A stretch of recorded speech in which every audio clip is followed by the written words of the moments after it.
आमदार कृष्णभाऊ खोपडे, आपले आदरणीय पोलीस आयुक्त, महानगरपालिका आयुक्त, अतिरिक्त आयुक्त, स्मार्ट सिटीच्या सीओ, त्याचप्रमाणे मंचावर उपस्थित सर्व सन्मान्य अधिकारीगण आणि उपस्थित सर्व बंधूंनो आणि भगिनींनो, आज जवळपास 500 करोड रुपयाची कामं महानगरपालिका आणि एनआयटीच्या माध्यमातून या काही कामाचं भूमिपूजन आणि काही कामाचं उद्घाटन होत आहे। कृष्णाभाऊंनी सांगितल्याप्रमाणे या 10 वर्षामध्ये नागपूरमध्ये सगळ्यात जास्त बदल कोणत्या भागात झाला असेल तर त्याचं नाव पूर्व नागपूर आहे, याचा मला अतिशय आनंद आहे। आपल्या भागामध्ये अनेक प्रकारच्या अडचणी होत्या, त्या सगळ्या अडचणी आता सुटत आलेल्या आहे। पूर्व नागपूरमध्ये गेल्या 10 वर्षामध्ये पाण्याकरता एकही मोर्चा निघाला नाही। आम्ही ठरवलं होतं की आपल्या झोपडपट्टीमधल्या लोकांना 24 तास पाणी मिळालं पाहिजे। आज 3 पाण्याच्या टाक्याचं उद्घाटन झालेलं आहे, अजून जवळपास 7 टाक्याचं उद्घाटन 2 दिवसात होणार आहे आणि एकंदर नागपूर शहरामध्ये 92 पाण्याच्या टाक्या होणार आहेत।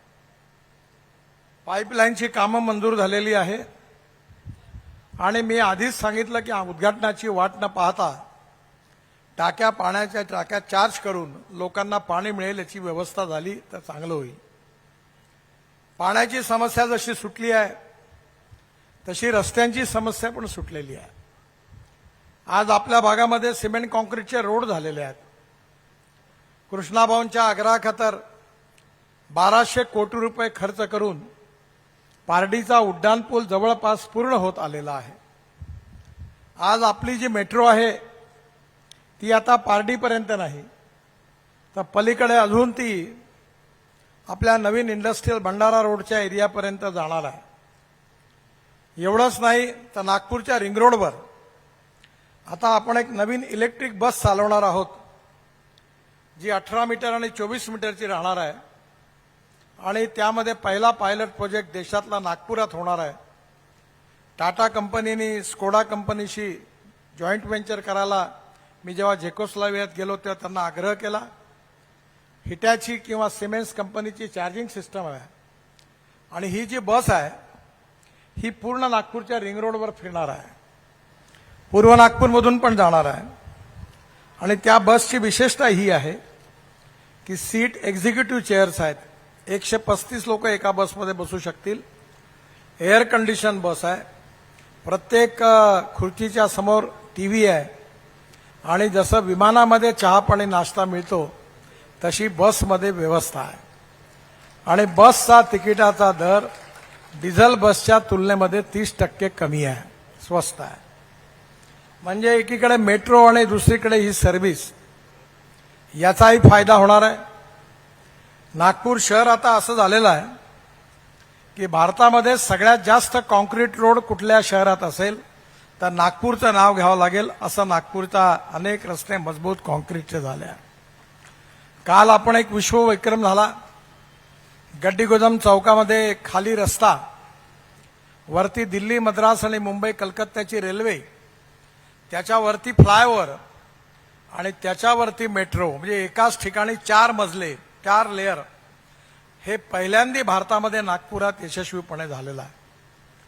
काल आम्ही वाडीच्या उड्डाणपुलाचं उद्घाटन केलं। आता नागपूरला व्हेरायटी चौकातून 12-13 मिनिटाच्या आत आपण नागपूर शहराच्या बाहेर अमरावती रोडवर निघून जाऊ। या शहरामध्ये पिण्याच्या पाण्याचा प्रश्न सुटला, रस्त्याचा प्रश्न सुटला। सगळ्यात महत्त्वाचा म्हणजे आपल्या मुलांना उत्तम शिक्षण मिळालं पाहिजे। त्यामुळे कॉर्पोरेशनने जागतिक दर्जाची सिम्बॉसिस युनिव्हर्सिटी आपण इथे आणली। आज 10,000पेक्षा जास्त मुलं त्या ठिकाणी शिकत आहेत आणि जे शिकले आहेत त्यांना लगेच रोजगार मिळतो आहे। आपल्या भारतामध्ये पहिल्या 5 शैक्षणिक संस्थांमध्ये असणारी नर्सिंग मुंजी, याही पण आता संस्थेचा काम, त्यांचं फॉर्मॅलिटी पूर्ण झाल्यात, कदाचित 2 दिवसात भूमिपूजन होईल आणि जागतिक दर्जाची ही एज्युकेशनल संस्था याचंही कामकाज नागपूरला सुरू होणार आहे। आपल्या भारतामध्ये कचऱ्यापासून गॅस तयार करायचा सीएनजी आणि त्याच्यावर आपल्या बसेस आणि गाड्या चालल्या पाहिजे असं माझं खूप दिवसाचं स्वप्न होतं। आणि आता नेदरलँडची एक कंपनी आहे, त्यांनी काम सुरू केलेलं आहे। आणि परवाच माझ्याकडे मुकेश अंबानी आणि त्यांचे चिरंजीव आले होते, त्यांनी याच कंपनीशी 600 प्रकल्पाकरता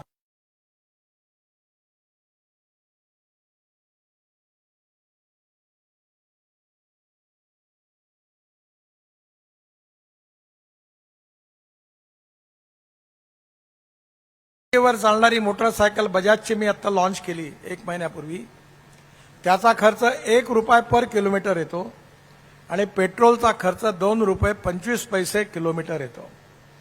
माझी जी गाडी आहे ही इथे उभी आहे, ही शेतकऱ्यांनी तयार केलेल्या 100% इथेनॉलवर चालते, 60% वीज तयार करते। आणि या गाडीचा तुलना जर पेट्रोलच्या ॲव्हरेजशी केली तर पेट्रोलचा भाव ₹25 लिटर होतो, प्रदूषण शून्य। त्यामुळे येणाऱ्या काळामध्ये अल्टरनेटिव्ह फ्युएल आणि बायो फ्युएल याच्या आधारावर नागपूर महानगरपालिकेने आपल्या सगळे ट्रक बसेस इलेक्ट्रिकवर किंवा सीएनजीवर किंवा इथेनॉलवर कन्वर्ट केली पाहिजे अशी माझी इच्छा आहे। मी स्कॅनिया नावाची कंपनी स्वीडनवरून आणली, त्यांनी 15 इथेनॉलवर चालणाऱ्या बसेस आणल्या होत्या। मी आयुक्त साहेबांचा काही दोष नाही, पण महानगरपालिकेला कोणाचे पैसेच वेळेवर द्यायची सवय नाही। वेळेवर तर सोडा, 1.5 वर्ष बसेस चालवल्या आणि त्यांना एकही पैसा दिला नाही, तिकीट मात्र वसूल झालं, ते पळून गेले बिचारे शेवटी। त्यामुळे येणाऱ्या काळामध्ये आता इलेक्ट्रिकच्या बसेस पण आपल्याकडे आल्या आहेत।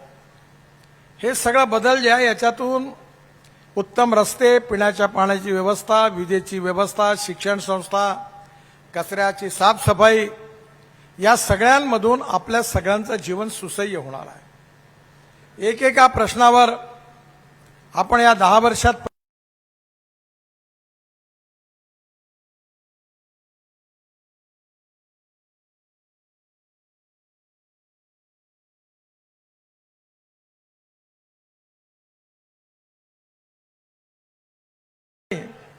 हेही पण हुशार आहे, वेळ प्रसंगी यांचा स्मार्टनेस त्यांच्यापेक्षा पुढे आहे।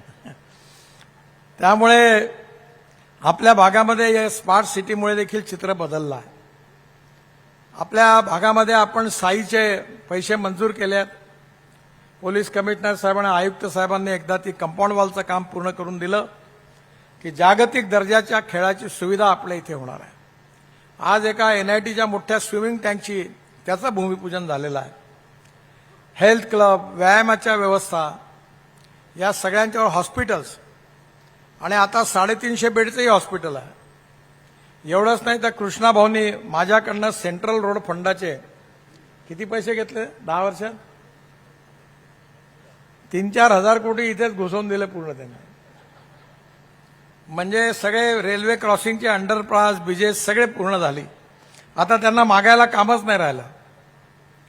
त्यामुळे पूर्व नागपूर बदललं आहे आणि या बदलण्यामध्ये सिंहाचा वाटा जर कोणाचा असेल तर कृष्णा भाऊंचा आहे।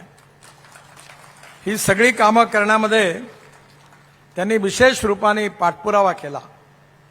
आज जे दवाखाने होतात आहेत त्यामध्ये माझी आयुक्त साहेबांना विनंती आहे की चॅरिटी कमिशनरच्या खाली ट्रस्ट म्हणून जे उत्तम काम करतात अशा टेंडर काढून चांगली संस्था सिलेक्ट करून त्यांना हे हॉस्पिटल चालवायला द्या, जेणेकरून लोकांना चांगल्या प्रकारची सर्व्हिस मिळेल। इथे पारडीला भवानी माता हॉस्पिटल कृष्णाभाऊ, मी त्यावेळी आम्ही सगळ्यांनी मिळून आपल्या कार्यकर्त्यांनी सुरू केलं आणि त्यावेळी आता पाहता पाहता तिथे एवढ्या व्यवस्था झाल्या की हार्टचं ऑपरेशन ते निशुल्क करतात।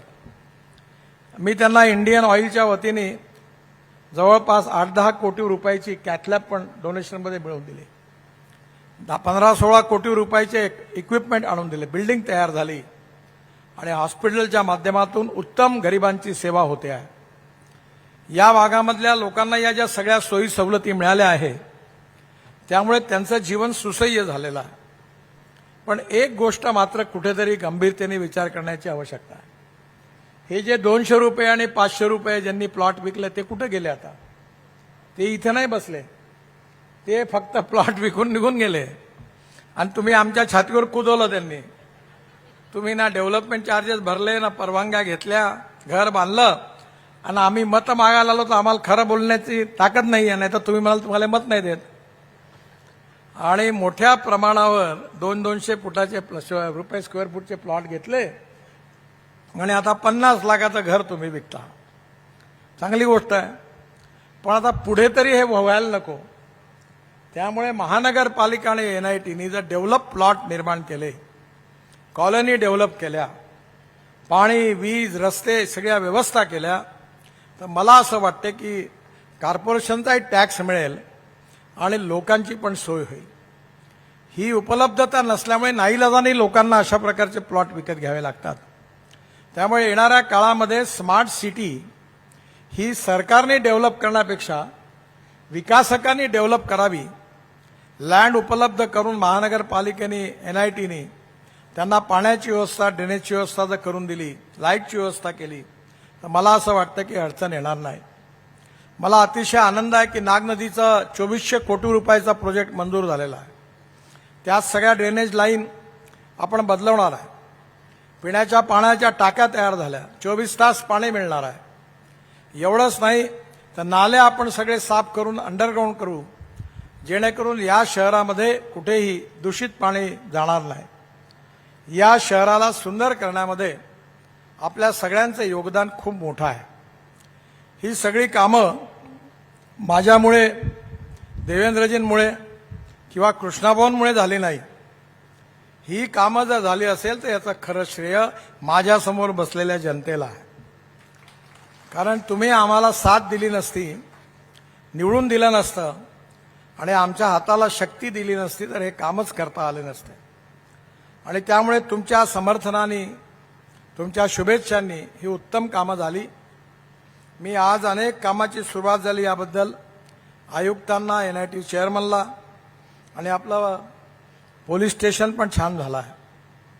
पण पोलीस स्टेशनमध्ये येण्याची गरजच पडायला नको, एवढं चांगली लॉ अँड ऑर्डर ठेवायची जबाबदारी तुमची आहे. आणि मी आयुक्त साहेबांना नेहमी सांगतो की जे लोक गुंडागर्दी करतात, जे लोक कायदा हातात घेतात, त्यांची धुलाई करा म्हणून. पकडून पकडून मारा त्यांना.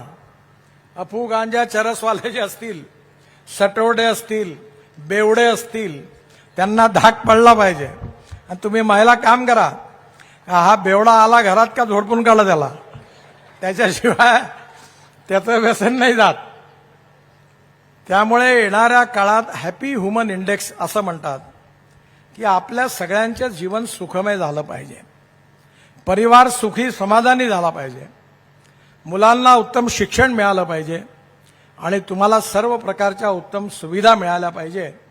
त्याच्याकडे आपण हळू जवळपास पोहोचतोय. ही अतिशय आनंदाची गोष्ट आहे. आणि त्यामुळे या जनतेवर मी नेहमी म्हणतो की मी नागपूरच्या जनतेचा आणि जनता माझी आहे. मी जात पात पंथ धर्म भाषा मानत नाही. आम्ही सगळे एक आहोत. जातीयता अस्पृश्यता मुक्त करू आणि एका परिवारासारखे आपण मिळून सुखदुःखात बरोबर मिळून राहू, हीच आपली सगळ्यांची संकल्पना आहे. आणि आपल्या सगळ्यांना या स्मार्ट सिटीच्या रूपाने जो आनंद मिळणार आहे तो खूप अगुणित असा आहे. फक्त एकच करा की यावेळी स्मार्ट सिटीमध्ये कमीत कमी एक 25,000 3 मीटरचे मोठे मोठे झाडं लावा. या स्मार्ट सिटीला ग्रीन तयार करा. इथे बगीचाकरता जागा आहेत, त्या खेळाच्या मैदानाकरता जागा आहेत. मागच्या वेळी आपण खासदार क्रीडा महोत्सवामध्ये कुस्तीच्या स्पर्धा आपल्या भवानी माता मंदिराच्या ग्राउंडवर घेतल्या होत्या. मला विश्वास आहे की या भागात बरेचशी मैदानं आहेत. ती मैदानं चांगली विकसित होऊन आपली मुलं तिथे शिकली पाहिजे, तिथे खेळली पाहिजे. स्विमिंग टँकची पण व्यवस्था आता काही ठिकाणी इकडे पण पुढे मागे होईल आणि आपल्या सगळ्यांचं जीवन सुखमय आणि आनंदी होईल असा मला विश्वास आहे. मी मनापासून आपल्या सगळ्यांना खूप खूप शुभेच्छा देतो. आणि या सगळ्या कामामध्ये ज्यांनी अथक प्रयत्न केले, चिकाटीने काम केलं आणि आपल्या सगळ्यांच्या स्वप्नातलं पूर्व नागपूर ज्यांनी आपल्या कार्यकर्तृत्वाने सिद्ध केलं, त्या कृष्णाभाऊंना मनापासून त्यांचं अभिनंदन करतो, त्यांनाही शुभेच्छा देतो आणि माझं भाषण संपवतो. धन्यवाद. राष्ट्रगीत है.